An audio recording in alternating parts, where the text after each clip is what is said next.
lo va a poner como un gran príncipe. Después Laita Vishvara, el Lankavatara, va a hablar mucho de su nacimiento ya totalmente auspicioso, ¿no? Entonces, por ejemplo, una película basada en ese texto de Laita Vishvara es la película Pequeño Buda, de Bartolucci, en la cual está Neo, ¿no? Keanu Reeves como el Buda.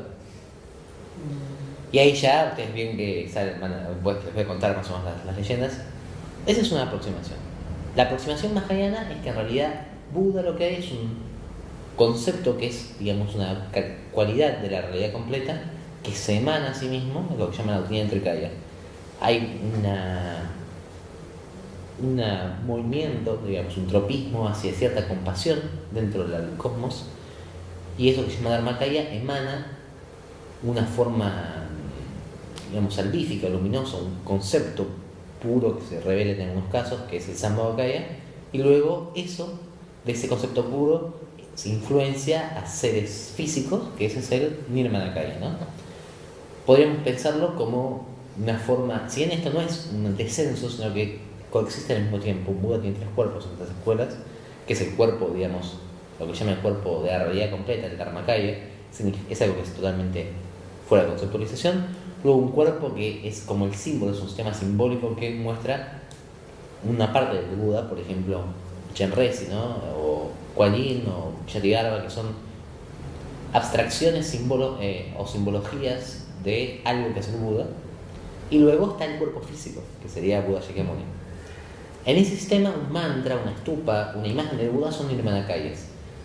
Y es interesante porque esto implica que en realidad toda cuestión física está todo el tiempo retroalimentando una cuestión conceptual, el famoso tema de la creación. Si los hombres crean a los dioses crean al hombre. En el budismo esto es simultáneo, ¿no? O sea, el concepto de Dios eventualmente genera también un cambio en la sociedad, y ese cambio en la sociedad va también depurando un concepto de una deidad. Sí, el Buda no es una deidad en ese sentido, pero cumple la función de él. Entonces, van a ver que en el Mahayana van a empezar a aparecer todas las figuras de los bodhisattvas.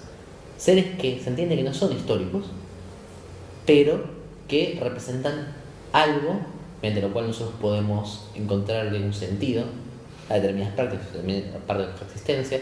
El famoso de Heidegger, ¿no? Estar suspendido sobre el vacío. Acá es poner un punto de referencia que sabemos que es falso, sabemos que es totalmente falso, pero nos permite por lo menos establecer o pensarnos de otro lugar sin el pánico existencial constante, ¿no? La cuestión terrible que tenemos. Esa va a ser la función de Bodhisattva. Y en el Vajrayana, que ya es una filosofía mucho más sutil o un delirio mucho más grande, depende de quién le pregunten, en realidad también hay miles de Budas, y lo que es más, los Budas van subiendo nivel y bajando nivel, y se emanan de 78.000 formas, se le aparecen a la gente, y uno toma la forma de un Buda y habla con otros Budas. Es una cuestión mucho más chamánica y mucho más mística, ¿no? Por eso de repente van a tener gente como Tilopa, que un día está meditando y le aparece el Buda Vajradhara y le dice: esto es lo que vos tenés que hacer posta. Y Tilopa dice: gracias, gracias, y ahí tengo un camino totalmente diferente, ¿no? que los anteriores. O sea, el Rohavajra, todo el resto de los. Nuestra escuela está basada básicamente en la experiencia de uno de estos Mahasías, que es el Mahasía Virupa, que yo no sé si las conté, pero se las cuento para que tengan idea de lo que es la diferencia con lo que vamos a tener después. Virupa estaba y practicaba una deidad tántrica. Como su maestro se había muerto y no le había explicado todo, empieza a tener signos de que está avanzando, pero son terribles como cualquier cuestión tántrica. Entonces él se pudre, dice: pero estoy cada vez, como dice un amigo, como dice Víctor, ¿no? En vez de hacer retiros, hago retiros de dones. Porque él estaba bien, estaba feliz, y ahora tengo pesadillas, me siento mal. Entonces agarra su mala, su collar, y lo tira al inodoro. Entonces después se dice: de ahora en más solamente filosofía. En tipo grande, tenía 70 años, me voy a dedicar a pasar los últimos años que tengo tranquilo. Y ese mismo día aparece un Buda, que es el Buda de Narad-Meya, que es la consorte de Buda Devatra, y le dice: ¿cómo tiraste el mala? Estabas ahí al lado. Bueno, yo te vengo a ayudar y te voy a explicar todo. Y ella le explica el camino en 6 noches. Y esas 6 noches se transforman en un Bodhisattva del sexto nivel, y de ahí en más en un Mahasiddha, y bueno, y empieza a hacer las fiestas por las cuales es famoso Virupa. Y ese concepto en el primer budismo no existía, para nada. Entonces, lo que yo quiero empezar la charla esta con una mini introducción al concepto histórico. Y a mí lo que me ha interesado es el Buda histórico. ¿Por qué me interesa, sobre todo en este nivel, ¿no?, hablar del Buda histórico? Porque a mí me encantan las historias de Mahasiddhas y seguimos todos una escuela de Mahasiddhas, lo sepamos más o no, ¿no? Yo creo que también es útil para nosotros en el día a día entender la realidad histórica del Buda y quizás entender no solamente como una figura mítica y automáticamente vencedora, ¿no?, que está ya nació bello, joven, príncipe, inteligente, sabio, sino que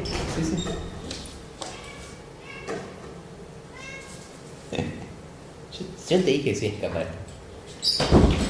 Sino entenderlo también como una persona que vivía en una realidad determinada y que muchas de sus respuestas e invenciones tienen que ver con esta realidad, ¿no?, con este contexto social. Entonces, como verán acá, lo que este es el momento de una cuestión previa, perdón, que hacer. No hay nada, como de tantos maestros, no hay nada escrito directamente por el Buda. Todas nuestras fuentes que tenemos son por lo menos de 400 años después de la muerte. Lo que tenemos es fuentes históricas de su tiempo y, a diferencia de otras figuras, estamos seguros que existió, pues está llena de historias. La época en que se muere, la época en que nace el Buda es la época de los Mahayanapadas. Esto es una época muy particular en la India. Porque ¿qué sucedía en la India? En la India era un momento de revolución total. Esto es lo que llama Karen Armstrong la gran época, porque al mismo tiempo estuvo Lao Tse y Confucio vivos, el Buda vivos y Sócrates, ¿no? Es una época bastante... ¿Sí? Una época axial en la humanidad. Este momento es un momento de revolución y está basado en estos que son Magadha, Maila, Vaya, Advan. Todos esos son una cuestión que también estamos en la misma época en otra punta del mundo, en Grecia, que son ciudades-estado.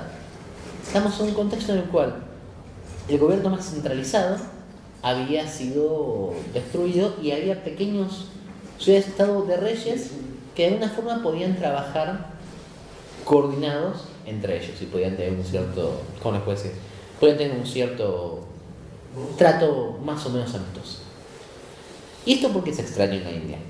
Si bien la India parece ser el país de la paz eterna, o se vende el país de la paz eterna, probablemente no haya habido país con más guerras que la India. Ni siquiera Asia Central, ¿no?, o el Medio Oriente ha tenido el nivel de invasiones y de matanzas que tiene Oriente en sí. No sé si ustedes conocen bien cómo surge el pueblo indio, es una discusión que todavía está muy en boga, pero la teoría más aceptada dice que los indios son parte del pueblo que se llama indoeuropeo. Este pueblo indoeuropeo, del cual somos todos descendientes, ¿no?, es un pueblo que sale en las estepas de Rusia y va bajando, y va desde Rusia hasta de hecho China, hasta un pueblo que se llama Tocario, que sus descendientes siguen viviendo en China. Nosotros nos podemos dar cuenta de esto por las lenguas, es la única forma de tener un registro genético de esa época, ¿no? Entonces, nosotros vamos a encontrar que lenguas emparentadas en absolutamente todo lo que es hoy Asia. Esto es muy interesante porque hay muchas palabras de sánscrito que nosotros podemos encontrar aún paralelismo. Por ejemplo, yoga, ¿no?, y cónyuge, o el yugo del buey, es exactamente la misma palabra, viene del yuj, que significa eso, unir o atar. Cuando uno habla de un yoga, está hablando de unir dos cosas. Por ejemplo, el famoso Júpiter, que Júpiter es en latín, es el dios Peter de los griegos, es el Baeus de los indoarios y es el Bodan de los nórdicos. Son pequeñas palabras que nos dan una idea de que estamos teniendo una relación. Y aparte, todos los idiomas indoeuropeos tienen el mismo tipo de evolución. Pasan a ser idiomas declinados a ser idiomas no declinados. Por ejemplo, el sánscrito tiene 10 declinaciones, el ruso, que es el idioma más antiguo que tenemos en europeo, tiene más características más antiguas, tiene 7 declinaciones. El latín creo que no sé si vos tenés latín, 6 declinaciones, ¿no? 6 declinaciones, el griego tiene 5 y así vamos cada vez. El español tenía declinaciones y hay palabras en las cuales todavía no se puede ver que había declinaciones. El alemán tiene 4. ¿Cómo? El alemán tiene 4, sí, así vamos. Después, creo que el ucraniano tenía todavía 3, y así sean cada vez no más. Los idiomas del lugar mediterráneo, por el contacto con el resto de los sistemas, las familias semíticas, ¿no? Fueron perdiendo eso y fueron mutando hacia el castellano, ¿no? Pero en el día de hoy podemos encontrar restos de declinaciones, más en el inglés que en el castellano. Pero bueno, lo que sucede es que es el mismo pueblo. Y a diferencia también de la idea, ¿no?, de la India como un país de la belleza y de la armonía, los primeros pueblos, que se llaman los pueblos indoarios, son un pueblo que probablemente sale de Mitanni, que era un reino que lo que hoy queda en Afganistán, expulsado por una pelea entre dos castas de sacerdotes. Estas castas de sacerdotes van a tener, fíjense, interesantes, dos clasificaciones de dioses, los devas y los ayuras. En Irán, los ayuras son los dioses buenos y los devas son los dioses malos. Pero en la India, los devas son los dioses buenos y los ayuras son los dioses malos. Este pueblo llega y es el pueblo que se conoce como el pueblo védico. El pueblo védico, primero, era un pueblo que llega y encuentra, primero de todo, una civilización desaparecida, que se llamaba la civilización de Mohenjo-Daro y Harappa. Una civilización que se tiene dos restos, pero cuando llegaron se ven. Y luego un gran pueblo de origen dravídico que se encontraba en la zona centro y sur. Lo interesante de este pueblo, que es lo más opuesto a lo que uno se puede imaginar a la imagen de India que tenemos. Era un pueblo que, si lo tenemos que visualizar de una forma, lo visualizamos como una especie de bárbaros estilo Conan, ¿no? Era un pueblo que básicamente cabalgaba en carros, arrasaba con absolutamente lo que se encontrara, y ese pueblo que generó los Vedas. Cuando uno agarra y escucha religión védica, que dicen, por ejemplo, formas de religión hindú, que dicen el yoga, uno se imagina, quizás yo me imaginaba antes, ¿no?, de estudiar esto, yoga, me imaginaba señoras y chicas diciendo Om Krishna Om. Pues uno agarra los Vedas, los textos védicos, lo único que ve parecen sacados de una historia de Conan o de un juego de Dungeons and Dragons. Son todos hechizos para conseguir más esclavos, matar más gente, ganar en el juego, jugaban mucho, cómo emborracharse, matar al rival, obviamente, recuperar la plata que había perdido en el juego. Son todos así, muy perdidos por ahí. Uno encuentra, es más, los indoarios lo tenían, pero se nota que los que fueron expulsados de Mitanni eran la parte más combativa, por así decirlo, ¿no? Y uno encuentra por ahí tirado como el himno del Purusha, algún himno un poquito más teológicamente interesante, pero el resto son conjuros para matar a esto, matar a otro. Y hasta los dioses, los primeros devas, como Indra, que en el budismo es Chakra, era básicamente, Indra era famoso por haber matado a un dragón a golpes, que había matado a un dragón, y después emborracharse y golpear a otros dioses, ¿no? Esa era la virtud principal. Varuna, que era este dios que era como Wodan, tenía lo mismo que tenía, ¿no?, el Odín por ahí más islámico, que es el que conocemos más acá. Son las primeras formas de Odín, que es un dios de la furia y de la tormenta, ¿no? Una cuestión totalmente terrible. Todos los dioses eran todos terribles. Y la forma que tenía el hombre para sobrevivir frente a los dioses era hacer rituales. Y los rituales están manejados por un grupo de magos, de hecho de ahí viene la palabra mago, ¿no?, de magi, que eran los que se encargaban de poder frenar la ira, básicamente, y el odio de los dioses sobre los hombres. En este momento no había castas cuando llegan los santuarios, pero rápidamente, si yo hago un ritual, si nosotros dos somos dos guerreros y tenemos un problema entre los dos y tenemos que pagar un mago, vamos a intentar buscar el mejor mago para que lo destruya al otro. Se empieza a generar una sobreespecialización de estos magos que pasan a ser más de brahmanes, ¿no? Y estos brahmanes empiezan a competir cada vez más, y obviamente cuando yo soy un brahman y yo vivo de que me paguen por hacer rituales, me va a convenir que el ritual sea lo más oscuro posible y lo más complejo posible para que me paguen a mí y no lo puedan hacer ustedes. Entonces empiezan a surgir lo que llaman las brahmanas y enanakas. Es un género de literatura en el cual el ritual se vuelve cada vez más y más importante, ¿no? Dale cosa. Este es el momento en que los Vedas pasan a ser la base de la sociedad india. Y los Vedas empiezan a todo generar un sistema de castas. Las 4 grandes castas básicas, que son los brahmanes, arriba de todo, ¿no?, los kshatriyas, los guerreros, los vaishyus, que eran los campesinos y los comerciantes, y los shudras, que eran los descastados. Esto también es clásicamente indoeuropeo. Todos los indoeuropeos, es una función que determinó Dumézil. Todas las castas y todas las funciones se dividen en sacerdotes, reyes y el resto, ¿no? Acá el resto tenía 2, pero era el resto.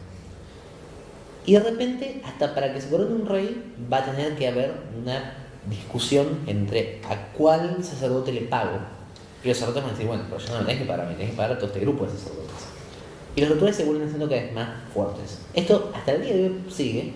Si uno es un hindú védico tradicional, no puede prender una hornalla en su casa sin que venga un sacerdote y la prenda.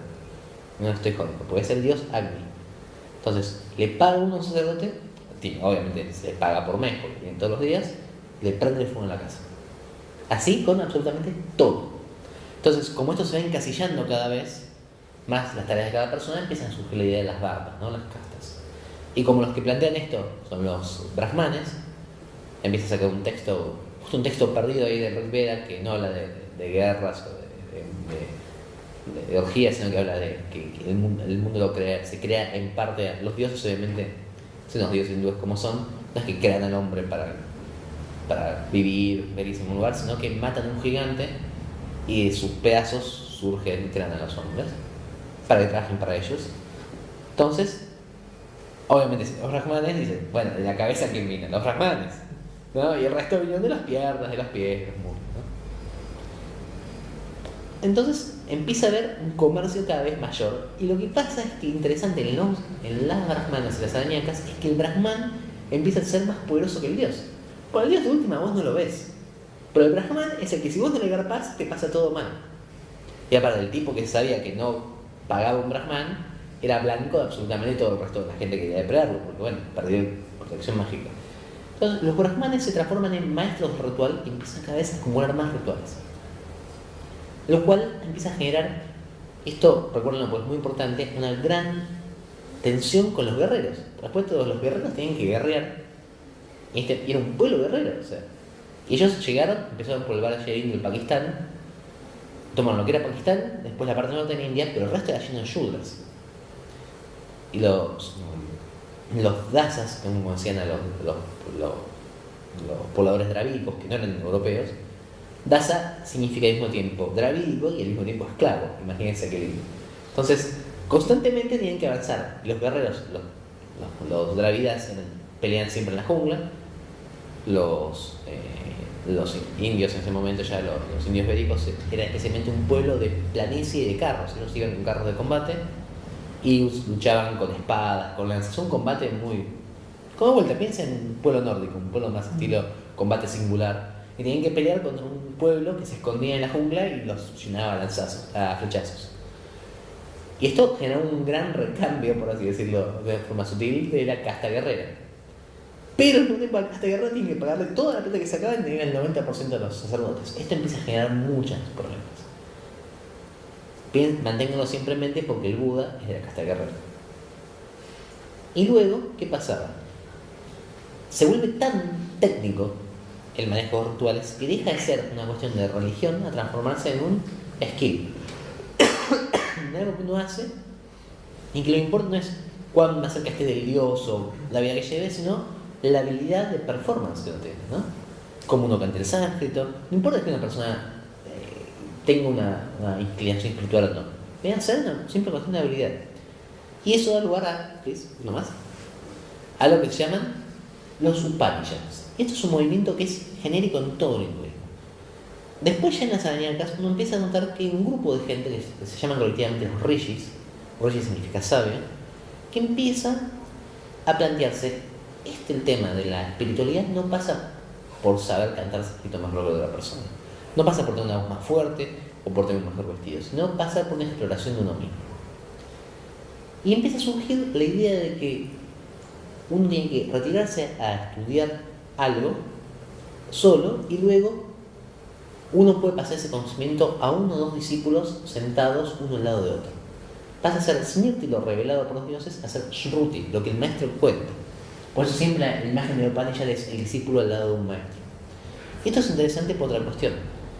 Ya después, en esta época de los Upanishads, que es la época donde nació el Buda, los grandes reinos de estos señores guerreros se habían establecido. Como vimos antes, una serie de básicamente 16 grandes reinos. Están manejados por principalmente yates, guerreros. Y los guerreros tienen que mantener a esta gran hueste de brahmanes. Los mismos guerreros están medio cansados de mantener a estos brahmanes Y al mismo tiempo, toda su parte espiritual ellos no la podían acceder, porque su única forma de ver, de vivir, era morir en la batalla. Esto, el más claro ejemplo de esto es el Mahabharata, que es el texto que tiene Hare Krishna, que van a ver, escuchan en todos lados, en el cual plantea lo que se llama Karma Yoga. Lo que dice es que la única forma de escapar de las reencarnaciones y tener una reencarnación cada vez mejor es hacer lo que es adecuado para su casta. Entonces el guerrero tiene que matar y tiene que morir en la batalla, es su única función. Eso es lo que le pasa a Arjuna. Arjuna no quiere matar al resto de a sus primos que están combatiendo, y Krishna mismo le dice: son guerreros, aunque yo puedo no matarlos, los voy a matar, porque es la función del guerrero, es lo único que tienen que hacer. Esto puede sonar bien a los brahmanes, a los guerreros no les sonaba tan bien, ¿no? O sea, más cuando por ahí tenían ya conversa con otros guerreros y los brahmanes eran los que decían: mátense. Y por otro lado, había muchos gente de la casta kshatriya o shudra o vaishya que querían conocer algo de la espiritualidad y no podían, no tenían absolutamente ningún acceso. Entonces empezaron un movimiento de estos sabios que son alejados de la sociedad, se empiezan a alejar de ellos para explorar otro camino. Es también interesante que los dravidas, que eran los primeros pobladores, tenían una espiritualidad que probablemente haya tenido, porque todas tienen la misma característica, origen en Asia Central. Y lo interesante de estas características de Asia Central, las espiritualidades de Asia Central, es que son no teístas, para nada, y tienden a hacer énfasis en la introspección, el estudio epistemológico de la mente y fenomenológico, y el rechazo de todo ritualismo. Esto pasa con el primer taoísmo, pasa con Samkhya, pasa con los Ajivikas, que también son contemporáneos del Buda, pasa con los Jainas, que ahora vamos a ver más, y pasa con el mismo budismo.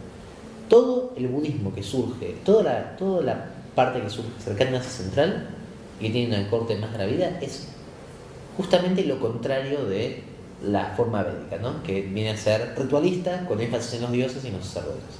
Lo otro es mucho más individual y es una reflexión y un estudio propio, ¿no? Por ahí con más énfasis en yogas, por ahí con más énfasis en filosofía, pero dioses no tienen mucho sentido. Entonces, en este momento surge una serie de movimientos, y todos esos movimientos se llaman upanishádicos. El budismo es un movimiento upanishadico, básicamente. Después se dejó de considerar ortodoxo, se llaman los nyasas, las herejías, a posteriori, porque la idea del budismo de... Laura, dale. ¿Tengo un problema ayer? Dame la llave. No la vi acá. Ahí está.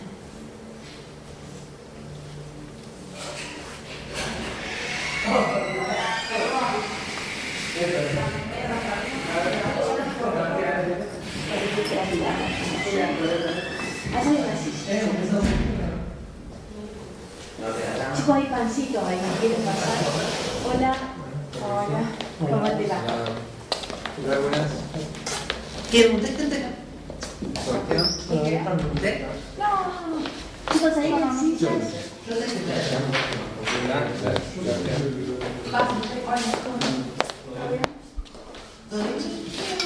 ¿Qué tal?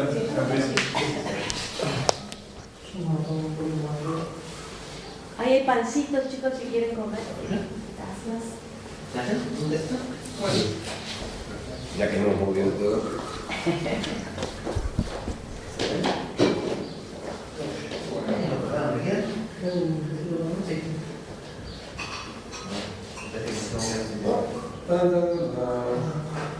Se llama completo.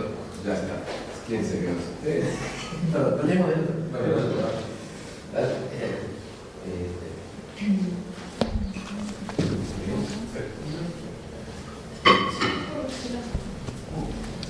Perdón, pasen, ¿quieres sentar ahí en el sillón? ¿Quieres sentar en el suelo? ¿Donde vos digas, Laura? Vamos. Antes que me olvide, compañero, un solo bebé. ¿No?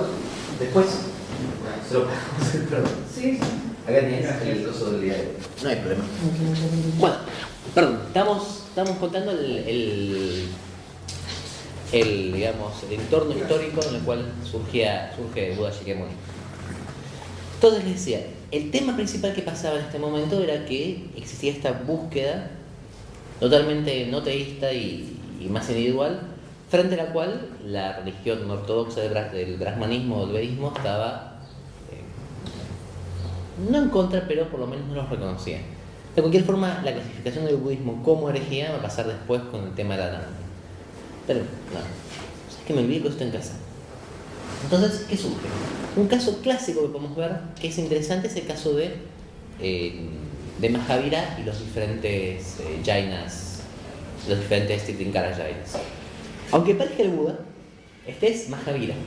Mahavira era un contemporáneo del Buda que planteaba una forma ascética que hasta el día de hoy sigue existiendo, que se llama el Jainismo. El Jainismo piensa como si fuera el budismo, pero totalmente más duro, ¿no? La idea del Jaina es, como el budismo planteaba que era el último de una serie de maestros que habían venido, como el budismo planteaba que las deidades y el ritualismo no tenían un lugar importante en la búsqueda, lo que planteaba era un control, usa las mismas palabras que el budismo.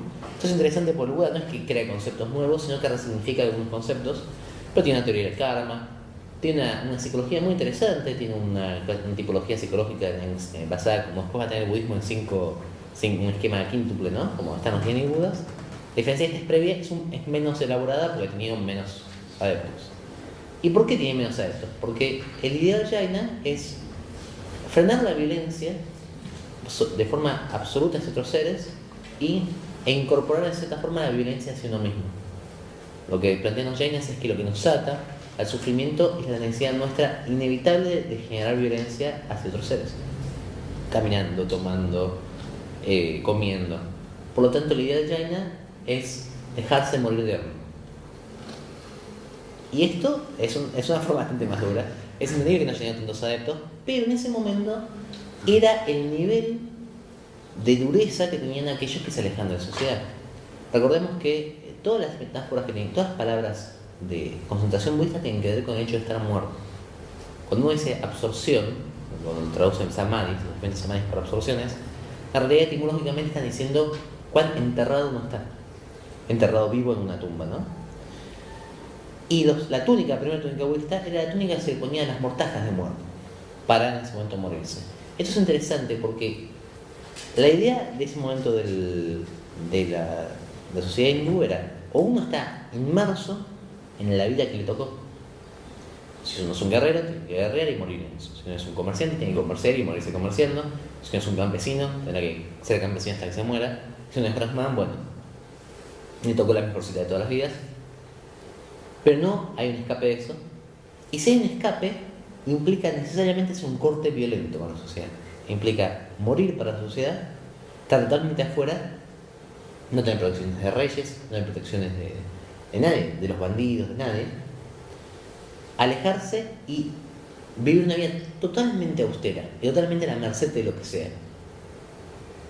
Esto es lo que el Buda va a discutir cuando se dice camino medio, no el Buda. El primer camino medio que hubo fue lo que planteó el Buda, que fue totalmente extraño, que es que uno puede ser espiritual sin necesidad de dejarse morir de hambre. O puede estudiar la mente. ¿Sí? ¿Buda se sale de esta escuela? O sea, fue No. Es contemporáneo, es interesante. Yo por la relación que decías antes de que toma conceptos, ¿cómo le llega a él? Es que no toma de esta escuela necesariamente. Lo que yo decía, viste que yo hablaba de las otras vidas antes. Sí. Lo que yo creo, y lo que es el consenso ahora, es que todas estas son escuelas con características dravídicas. Hay un contexto ritual, un contexto fenomenológico, un contexto filosófico, en esa zona del cual surgen diferentes. Por ejemplo, la escuela, yo te contaba, una escuela que se llama la Shamkya. Shamkya es una escuela que es fascinante, y acá no está estudiada para nada. Es una escuela que es conscientemente, en un lugar donde todo el mundo es dualista, es conscientemente no dualista. Todo el mundo es no dualista, es conscientemente dualista. Plantea que no tiene sentido hablar de ninguna cuestión no dual, que esto después lo va a tomar a vuelta del budismo, cuando si hablas necesariamente implicas un dualismo del lenguaje. Entonces va a generar una semiología en base a eso y va a siempre generar sistemas dualistas de interacciones. Esta escuela no tenía deidades. Para Grecia el yoga moderno, que surge, no el de las posturas, ¿no? El de las posturas es todavía más moderno. El yoga de posturas, ¿no? Ve que hay un texto muy interesante que lo llama yoga internacional o transnacional. En realidad es una invención más por influencia de la cultura física de los persas, cuando estaban estacionados en la India. Pero el yoga de Patanjali, que es la base teórica de todo el Hatha Yoga, es básicamente el Samkhya con posturas puestas, con un programa de ejercicio físico. Pero la filosofía del yoga de Patanjali es puramente Samkhya. Si te fijas, ahí Patanjali dice, ¿cuál es el papel que las deidades tienen? Entonces, de decir, no tiene sentido hablar de deidades, porque para mí no son importantes ni existentes. Sí se puede utilizar una deidad como un foco meditativo, como yo puedo usar una foto del Buda, como puedo usar un reloj. Pero es el único valor que tiene. Y después va a decir Patanjali, pero hay gente con menos formación filosófica que requiere de la devoción para llegar. Entonces, en ese caso, ¿cómo? De la representación. Igual Patanjali no utiliza como representación. Cualquier representación de una deidad, en cierto punto para Patanjali es perder la idea. Para Patanjali, usar una deidad como foco es identificar un cierto estabilidad de la mente como la deidad misma. Porque eso tiene que ver con la idea del Samkhya. La idea del Samkhya va a decir que hay una cuestión que es la materia y otra cuestión que es aquello que no es materia. Entonces, la materia es, podríamos decir que son formas de accidentes, ¿no? Como diría Aristóteles, es accidental y cambiante. Aquello que no es materia no lo es. O sea, Prakriti y Purusha. El Purusha es justamente lo que queda cuando uno detiene toda una cosa que se llaman los torbellinos mentales. O mejor dicho, el hecho, en el momento en que uno reflexiona sobre algo, la reflexión misma es un movimiento de la mente. Cuando uno puede tener esa reflexión de la misma, ese pensar de la mente en cómo pensar o pensar de la mente como generación, lo que queda para la Samkhya, no para el budismo, es algo que no es mente en ese sentido, pero que subyace en la mente. Eso es el Purusha. Entonces, por eso Patanjali tiene la frase Yoga Chitravitti Niroda, significa el yoga. La esencia del yoga es detener el movimiento de la mente. Que no es la idea del budismo, pero es una idea que aún el día de hoy se escucha mucho porque eso ha quedado mucho en el yoga y ha quedado mucho en la cultura acá. Todas esas escuelas tienden a ser en el mismo lugar. De hecho, Buda nace en Kapilavastu probablemente, que era así porque significa el lugar de nacimiento de Kapila, que era uno de los santos Samkhya, ¿no? El fundador humano del Samkhya. Entonces, los Samkhya, los Jaina, los Ajivikas, por ejemplo, eran una escuela que era puramente materialista, lo que consideraba, tenía una teoría atómica, ¿no? Varios años antes que Demócrito, y lo que consideraba que eran muy interesantes porque hasta tienen principio de una fórmula, un intento de química molecular. Había átomos, y esos átomos formaban moléculas, estas moléculas formaban todo. Y la conciencia no era nada más que una especie de adaptación para que un grupo de moléculas durara más. Bastante interesante también. Pero eran extremadamente fatalistas por esto, ¿no? Necesariamente, si uno está en una sociedad totalmente teísta, plantear esto era medio complicado. Frente a todos esos tenían el mismo tipo de lenguaje y se podían entender. Como nosotros pasaría como si nosotros, si nosotros vamos, por ejemplo, el mismo lenguaje técnico. Como si, por ejemplo, fuera yo, por ejemplo, vos sos filósofo, yo soy orientalista, pero tenemos un lenguaje técnico en común. Nosotros vamos a ser un teólogo, vamos a tener un lenguaje técnico en común, aunque vamos a tener por ahí posturas diferentes los tres. Pero va a haber un lenguaje por el cual podemos entender que no es el lenguaje común, ¿no? Ese mismo lenguaje existía en todas las mismas escuelas. Lo interesante de los Jaina es que eran casi indistinguibles de los budistas, a priori, ¿no?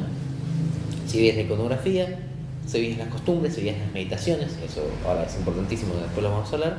Los Jainas eran budistas más duros, por así decirlo. O, como Mahavira, que era el fundador que tenemos idea de los Jainas, era más grande que el Buda, probablemente podríamos decir que los budistas eran los Jainas menos serios, ¿no? En ese sentido. ¿Eso tenía que ver con lograr algún propósito más rápido, digamos? No, para los Jainas, no, eso va a venir después en el budismo. La idea de que vos podés tener diferentes caminos para llegar a lo mismo. Lo único que cambia es la intensidad. Para los Jainas era la única forma, y la idea de liberarse de ellos era realizar este Atman, ¿no? Que para ellos existía muy gracioso porque hay otras imágenes, pero hay imágenes en que hay un tipo moviéndose y todas las figuras Jainas son hieráticas, como estas, totalmente estáticas. Entonces vos ves un tipo hablando así y adentro un tipito así. Eso es lo que era realmente. Y lo interesante es que, según los Jainas, va surgiendo de la planta de los pies y cuando va avanzando en su práctica, va subiendo esta figura hasta que en un momento de la muerte escapa por la coronilla, ¿no? Era como su alma, su esencia básica. Y lo interesante es que todas las esencias básicas de todos, si teóricamente están diferenciadas, son todas idénticas. Si ves a Parshva, que es el previo a es igual como una serpiente, por una parte de su historia, pero son todos indistinguibles. ¿no? Cuando yo empecé a estudiar iconografía budista también eran dos indistinguibles, pero algunos los distinguís. Hay un tipo que tiene 1000 brazos, hay otro que tiene 4, hay otro que tiene 6. Contá los brazos y bueno, es este. Hay detalles después que los agarrás, pero estos son todos literalmente iguales. Es muy difícil. Uno más. Bueno, este es el lugar en que nace el Buda. Esto es Kapilavastu, ¿no? El Buda nace no en la India, que es lo que todo el mundo asume, sino que nace en Nepal. Es muy gracioso eso. En el reino de Magadha, que era el reino principal. Y acá yo hay que hacer varios énfasis. Como les dije, hay varias fuentes de la vida del Buda. Cuanto más van avanzando, son tan fantasiosas que ya después ni siquiera está en el Buda físico, ¿no? O sea, hay un Buda Vajradhara que hace lo que sea. Vajradhara se montaba atrás, no importa. Probablemente, la más famosa de todas, acá en Occidente, es el Buda Karita o el Lalita Vishvara. Como yo les dije, dos sutras están representadas en la película de Bertolucci, El Pequeño Buda. Estamos casi seguros que no existió que el Buda fuera un príncipe, ¿no? ¿Por qué? Porque es casi seguro que no. ¿Por qué? Por algunas cuestiones. Primero, cualquier historia del Buda habla que su padre era el encargado de un pequeño sector. No era el rey de Magadha, que eso sería lo que sería si fuera el príncipe de Magadha, sino que era un pequeño sector de la parte más occidental, de Kapilavastu, justamente. Y el nombre de su padre, todos los grandes reyes tenían nombres. El destructor, el conquistador de ciudades. Su padre significaba buen campesino, buen crecedor de arroz, buen cosechador de arroz, Suddhodana. Con lo cual, probablemente lo que haya sido un tipo de oficial, diríamos un gobernador, ¿no? Que era de la casta guerrera, pero no fuese un gran rey. Yo les voy a dar la versión súper corta de los primeros años del Buda y ahora después vamos a hablar de la más conocida, que es la versión ya un poquito más mitologizada, ¿no? Pero probablemente, con lo que sabemos a día de hoy, el Buda lo que haya sido lo que nosotros entendemos por una persona de clase media alta. No clase alta, media alta. El equivalente es nuestro, una persona que puede vivir en Belgrano, por ejemplo, y que su padre está tan acomodado que le permite hacer lo que él quiera con su vida. El Buda, hay un montón de cuestiones por las cuales nosotros nos podemos dar cuenta que no tuvo una educación como debía tener un hijo de un rey. Y probablemente lo que haya sido un hijo que estaba esperado a seguir lugar a su padre, como un gobernador menor de un estado fronterizo, y haya pedido irse de su casa, una cuestión que era bastante común para buscar el tema de la iluminación, más porque el Buda venía de una familia bastante numerosa, si no fue el único hijo de su madre, fue el primerizo y murió la madre cuando tuvo. Tuvo primos, de hecho varios primos pues fueron convertidos, tuvo un hijo, entonces en su momento cuando el Buda lo solicitó, no fue una cuestión complicada. En esa época, con los problemas que había y las guerras que había, tener un hijo a cargo, que no quería hacerse cargo del gobierno más militar, cuando teníamos otras opciones, era probablemente una carga para su padre. Esta es la versión más realística, ¿no? del Buda. ¿Qué cuenta la leyenda? Que en realidad el Buda y su madre Mahamaya, el Buda vino a su madre Mahamaya, no hijo de Suddhodana, sino que un día soñó que venía un elefante, él la tocaba y le decía: tu hijo va a ser conquistador del mundo. Y cuando la tocó, ella fue corriendo y le comentó esto a Suddhodana. Y Suddhodana, contenta, dijo: fantástico, mi hijo va a ser conquistador del mundo. Suddhodana, en la versión más legendaria, es un rey menor, siendo un rey. Y va a haber un rishi, y el rishi le dice: va a ser o el maestro que va a salvar a todo el mundo, o va a ser un gran rey. Y Suddhodana dijo: listo, es un gran rey. Dale. Entonces, ¿qué va a pasar? Cuando pasa esto, la madre se deprime y se enferma, la madre Mahamaya, y se deja morir. Algunos dicen que algunas se deja morir, otros la mata a la pena. El resultado es que la madre se muere y al poco tiempo pasa el Buda a estar cuidado por su tía Mahapajapati.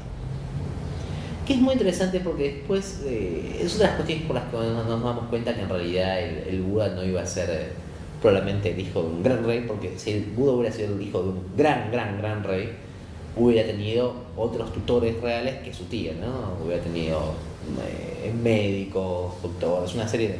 Pero que lo más que esté a cargo de su tía, probablemente que su tía también se va a hacer esposa, ¿no? Era otra.